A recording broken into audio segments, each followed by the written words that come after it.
I have just woken up. I'm trying to enjoy my morning coffee, but a video just came up about Harlow White, and I've never spoken about Harlow.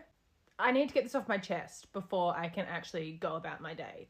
I see people constantly complaining how she's always getting a new pony and she's got all these amazing things and she's not relatable and it's a bad example for other young riders. How many other young riders have built the empire that Harlow and her mum have? Harlow is 13 years old and she has accomplished so much in life that many adults won't. We know how hard it is to break into social media and to create not just a following on social media, but the long-term impact and the long-term engagement that Harlow has.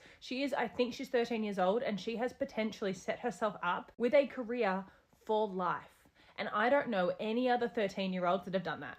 Instead of saying, well, she's a bad example for young riders because she's always getting a new pony, she's always doing this, how about flipping the narrative and going, she's actually a fantastic role model for young girls because she's actually showing what you can be capable of from a young age. And on top of that, she could just be buying all of these made ponies and going out ribbon hunting. And you can say she doesn't develop her own ponies. Again, she's 13 years old. But still, she's buying green ponies, she's buying young ponies, she's showing the journey, she's in so many different disciplines. I think as someone that grew up on the Mornington Peninsula where I saw kids literally getting 15, 20,000 ponies for their first pony and then ribbon hunting their entire teenage years.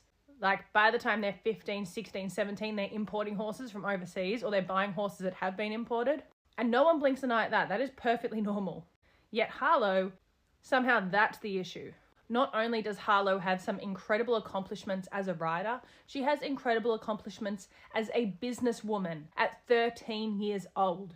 So if you have your knickers in a knot because she's gone and bought another pony, maybe you need to realize that what you're doing is projecting your own insecurity and your own jealousy. Because anyone with half a brain can see how successful and inspirational she actually is to young girls. And when you have that level of success, it's not up to you at that point to be relatable. Because she's not relatable, because there are no other 13-year-olds that have been able to do what Harlow has done. And that is something that should inspire young girls. And that is why I'm not surprised that most of the hate that I see towards this girl comes from fully grown adult women. Because they are jealous that they have not been able to do what a child has done. Okay, now I've got that off my chest. I think Harlow's fantastic. I'm going to enjoy my morning coffee.